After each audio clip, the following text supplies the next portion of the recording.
우리는 매주일 요한일서를 통해서 은혜를 받고 있는데요. 지난주에 설교에서 한치 앞을 예측할 수 없는 이 세상에서 성도들의 일상생활에서 그럼에도 불구하고 누리기를 원하셨죠. 복습을 하자면 복된 자녀인지 아니면 저주받은 자녀인지 알 수 있는 방법은 먼저 잘 분별하여서 믿는가, 그리고 예수님을 그리스도로 살아계신 아들로 시인하고 있는가, 그리고 이 세상이나 마귀의 소속이 아니라 하나님께 소속이 되어 있는가에 따라서 그가 복된 자녀인지 그렇지 않으면 저주받은 자녀인지 우리가 알 수 있다고 말씀을 전했습니다. 본서 저자, 본 요한일서의 저자 사도 요한은 지금까지 요한일서의 전체 요지라고 할 수 있는 서로 사랑하라고 계속 당부했죠. 1절부터 4절까지 서로 사랑하라고 그렇게 신신당부했는데, 그런데 오늘 본문에는 서로 사랑하자고 맞짱을 뜨고 있습니다. 서로 사랑하자며 더 적극적으로 어디 우리 한번 해보자 라며 사랑의 실천의 의지를 불태우고 있는 것 같습니다. 그렇다면 이 시간 서로 사랑할 때와 서로 사랑하지 않을 때의 차이를 살펴보기를 원하는데요. 7절 8절을 우리 다 같이 읽겠습니다. 시작. 사랑하는 자들아 우리가 서로 사랑하자. 사랑은 하나님께 속한 것이니 사랑하는 자마다 하나님을 보내서 나서 하나님을 알고 사랑하지 아니하는 자는 하나님을 알지 못하나니 이는 하나님은 사랑이심이라. 아멘. 서로 사랑하자. 우리 한번 싸우자. 우리 한번 사랑하자. 됐다. 사랑하자. 라며 이렇게 저돌적으로 사랑의 실천은, 이렇게 사랑을 실천하는 것은 결코 타인의 명령에 의해서가 아니라 자신의 마음속에 우러나오는 성령님의 감동으로부터 비롯된 것이라고 할 수 있습니다. 따라서 사랑을 실천할 때 그 교인은 하나님으로부터 다시 태어나게 되어서 하나님을 알게 된다고 말씀하십니다. 왜냐하면 사랑은 하나님께 속한 것이기 때문입니다. 따라서 하나님의 피조물이 되고 자녀된 우리는 마땅히 하나님의 명령에 순종하여 서로 사랑해야 하는 것입니다. 사랑하는 자마다 하나님으로부터 나서 하나님을 제대로 알게 되고 하나님의 자녀가 된 자의 삶을 누리게 되는 것입니다. 할렐루야. 그러나 서로 사랑하자 이 말을 실천하지 않는 자는 하나님을 모르는 자인 것입니다. 왜냐하면 하나님은 사랑이시기 때문인 것입니다. 그러므로 자신이 아무리 하나님을 잘 안다고 큰 소리 쳐도 서로 사랑하는 자는 이 말씀에 실천이 없으면 그 사람은 거짓말하고 있는 것입니다. 서로 사랑하자는 이 말씀을 실천하지 않는 자는 거짓말하고 있다는 거죠. 이웃을 사랑하지 않는 자는 결코 하나님을 안다고 말씀할 수가 없는 것입니다. 때문에 당시 교회 안에 이단인 영주주의자들은 교회 안에서 서로 사랑을 실천하여 교회를 하나 되게 하는 것이 아니라 서로 나누고 서로 분리하여서 교회 안에서 교인들을 서로 흩어지게 하는 마귀의 노릇을 하고 있고, 즉 그리스도의 역할을 하고 있었죠. 그렇습니다. 지금 불안하고 혼란 속에 있는 우리나라에서 가장 절실히 필요한 것은 그 어떤 것도 아닌 바로 사랑의 실천입니다. 서로 사랑하고 서로 뭉치면 교회가 부흥하고 성장하고, 서로 다투고 분리되면 교회가 넘어지는 것입니다. 서로 사랑하고 서로 뭉치면 가정이 부흥 성장하고, 서로 다투고 분리되면 가정이 무너지는 것입니다. 서로 사랑하고 서로 뭉치면 나라가 부흥 성장하고, 서로 다투고 분리되면 나라가 망하는 것입니다. 원래 91세 근용도 장로는 지난 2월 침신대 학위 수여식에서 특별 공로상을 받았는데요. 그의 70년 만에 기독교 교육학 학사학위를 받은 그는 후배들의 뜨거운 박수를 받았습니다. 그는 경희대 한의학과를 다니다가 하나님께 부르심으로 1957년 신학교에 편입했지만 가정 형편이 어려워 휴학하고 군에 입대할 수밖에 없었습니다. 제대 후에 바로 사회에 나가 직장인으로 살며 신앙의 꿈을 늘 마음에 속에 묻어두고 있었지만 그러나 직장생활을 하기 때문에 할 수가 없었습니다. 그는 1989년 직장생활을 하며 모은 첫 적금 1,000만 원을 장학금으로 기탁했습니다. 어려웠던 자신의 학창시절을 생각하며 결심한 것이었습니다. 이 실천은 괴사시 장학금이라고 지금도 그 신학교에서 운영되고 있다고 합니다. 지금은 약 한 4억 정도 모였다고 합니다. 후배들의 학비를 지원하면서 자신의 인생도 돌아볼 수 있어서 그는 후배들에게 장학금을 주며 자기도 공부를 해야겠다는 마음으로 이제 드디어 공부를 해서 이제 기독교 학과에 4년제 학위를 이제 받게 되었습니다. 90세 만학도는 교수님과 학생들 말을 바로 이해하지 못해 왜 웃는 건지 싶은 순간도 있었다며 그렇게 참으로 기억력이 예전 같지 않다고 특히 시험 칠 때는 너무 힘들었다고 드러나고 있습니다. 그럴 때마다 그는 마태복음 7장 7절에 구하라 찾으라 두드리라는 그 말씀을 붙들고 하나님께 지혜를 구했고 수료식 날 모든 여정 가운데 하나님이 함께 하신 은혜를 깨닫고 감격의 눈물을 흘렸다 합니다. 그는 졸업 후에 아내와 함께 시골 미자립교회 다니며 외로운 어르신들과 교제도 하고 전도와 신앙 상담을 하며 지내기로 마음먹었지만 그러나 나이가 많은 관계로 그렇게 자유롭지는 않다고 했습니다. 그는 최근 아내의 건강이 부쩍 약해져 걱정이라며 오늘을 살아가는 우리에게 이렇게 당부를 하고 있는데요. 90년 삶을 되돌아보니 모든 순간이 하나님께 빚을 지은 시간이었습니다. 기도하며 살아온 날들이 모두 은혜였고 감사뿐이었습니다. 베풀고 용서하며 사랑하며 사세요. 그것이 결국 가장 복된 길입니다. 저는 이 간증을 통해서 배용사복이라는 교훈을 얻게 되었습니다. 그래서 제가 수첩에 배용사복을 기록해놨는데요.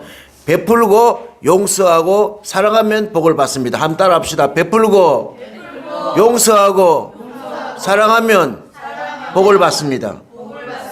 저도 짧은 인생을 살았지만 이것이 바로 복받는 비결입니다. 여러분, 베풀고 용서하고 사랑하는 것이 세상에 가능합니까? 세상은 이빨은 이빨로 물은 물로 불은 불로 그렇게 막 가자는 것 아닙니까? 그런데 우리 기독교인들은 꼭 명심하십시오. 수첩에 적어 놓으세요. 배용사복이라고. 그러면 여러분 자손도 잘 되고 여러분도 잘 되고 대대로 잘 될 줄로 믿습니다. 그래서 저는 이미도 실천하고 있었지만 이 말씀을 보면서 더 실천하고자 다짐을 해보았습니다. 사랑하는 성도 여러분, 우리가 사랑을 실천하는 데 있어서 무슨 이유가 있고 무슨 조건이 있습니까? 우리 하나님께서 우리를 사랑하실 때 무슨 이유가 있었고 무슨 조건이 있었습니까? 때문에 우리는 묻지도 따지지도 말고 이웃의 사랑을 실천하여서 가정을 살리고 교회를 살리고 나라를 살리는 하나님께 쓰임받는 귀중한 자녀들이 다 되시기를 주님의 이름으로 축복합니다. 여기서 사랑은 하나님께 속한 것이니, 다시 말해서 사랑은 하나님으로부터 나왔다는 그 근거는 무엇일까요? 세상에 사랑이 얼마나 흘러 빠졌습니까? 그런데 그런 사랑이 아니라 참으로 지고 지순한 하나님의 사랑의 그 근거는 무엇이냐 이 말이에요. 9절 10절을 다 같이 읽겠습니다. 시작. 하나님의 사랑이 우리에게 이렇게 나타난 바 되었으니 하나님이 자기의 독생자를 세상에 보내심은 그로 말미암아 우리를 살리려 하심이라.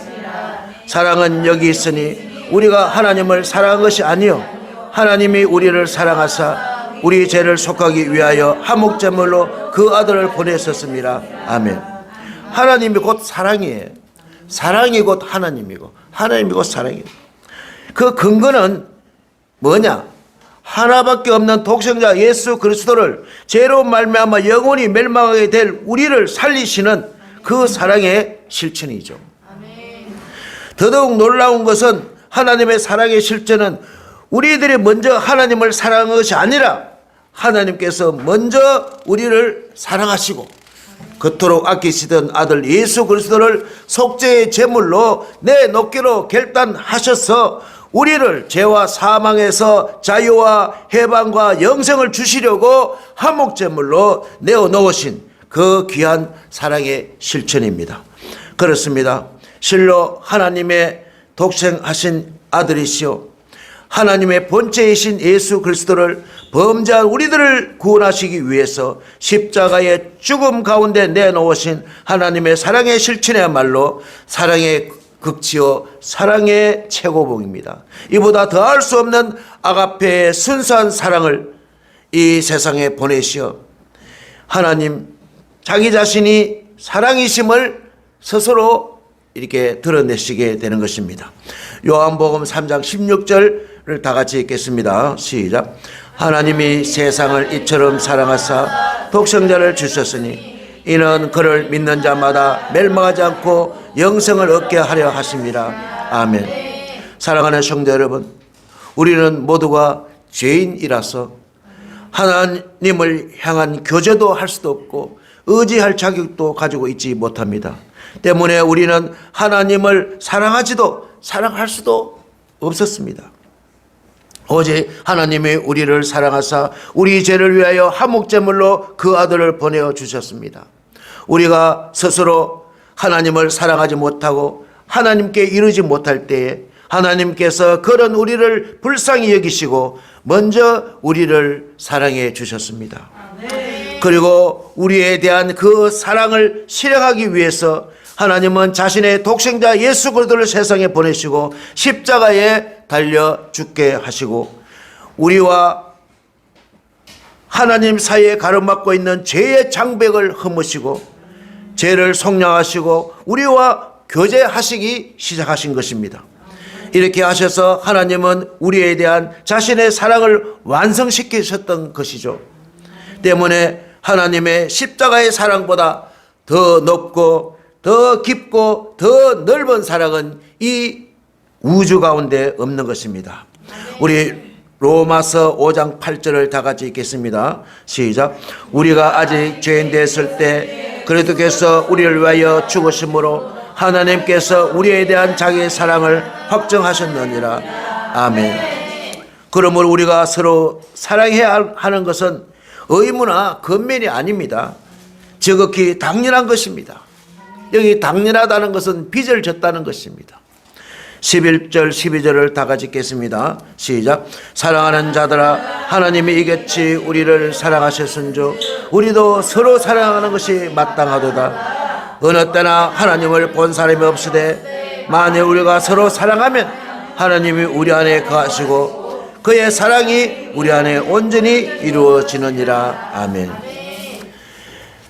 하나님께서는 겉으로 아끼시던 외아들 예수 그리스도를 화목제물로 허락하셨으며 우리가 먼저 하나님을 사랑하는 것이 아니라 하나님께서 우리를 먼저 사랑해 주신 이 사랑과 이 은혜의 빚을 우리는 지게 되었습니다.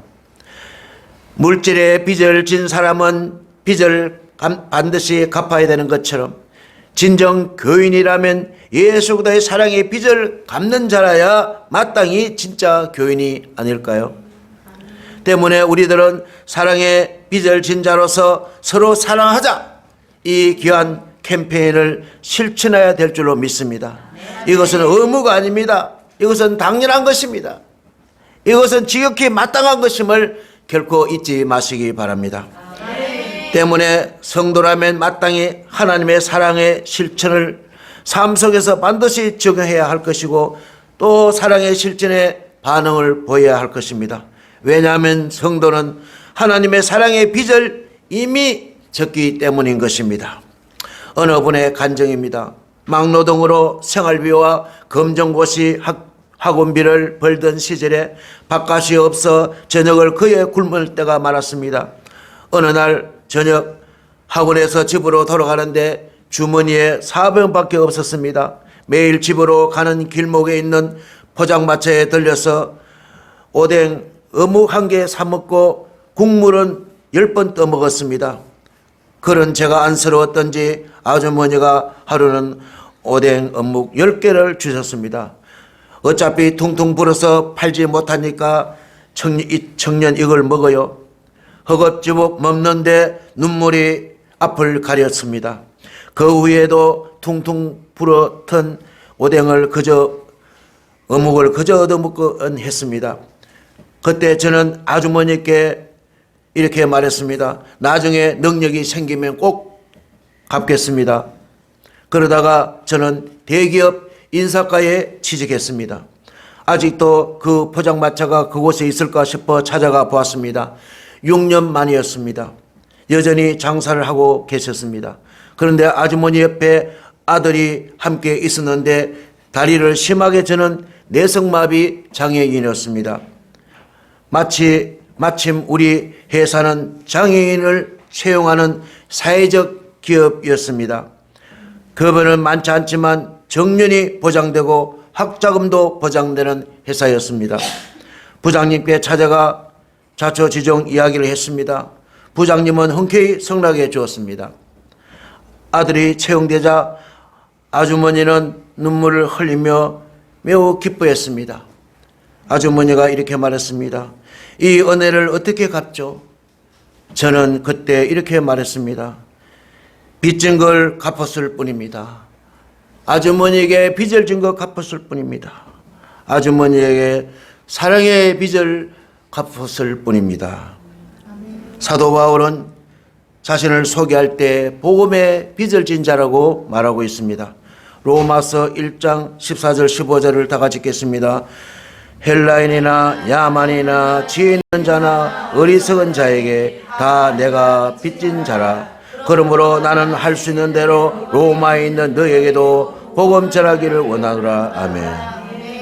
보통 빚을 진다 했을 때 물질에 대한 빚을 나타내지 말이지만 그는 물질이 아닌 복음의 빚진 자라고 당당하게 소개하고 있습니다. 그러면서 그 빚을 갚는 심정으로 복음을 전해야겠다고 다짐하고 있는 것입니다. 그는 복음으로 구원받은 하나님의 사랑을 실제적으로 체험을 했고 그 누구보다도 참으로 확고부동한 사람이었습니다.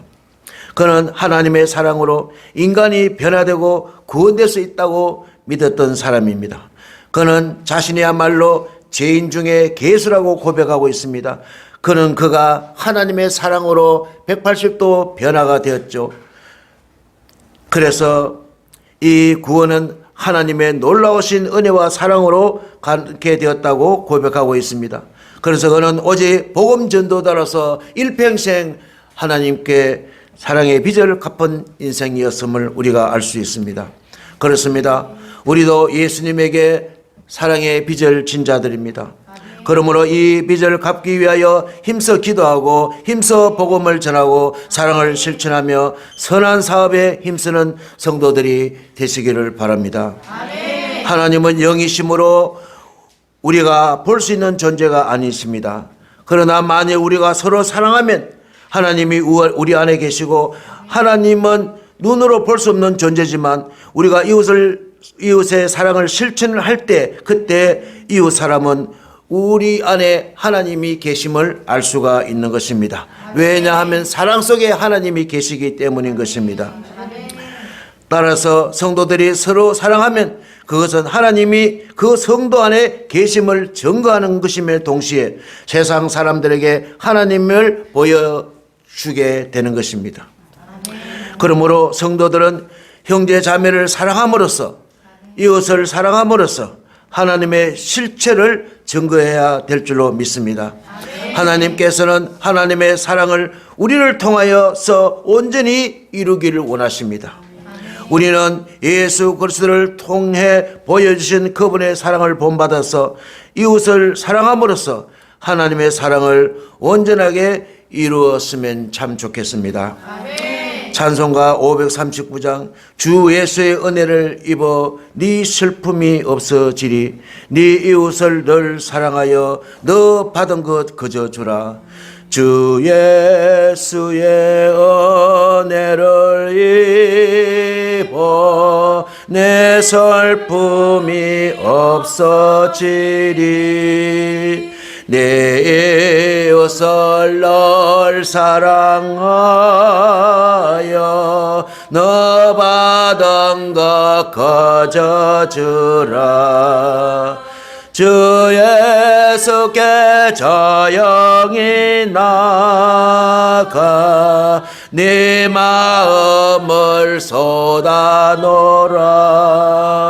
널 엄밀히 보시는 주님 큰 은혜를 베푸시리.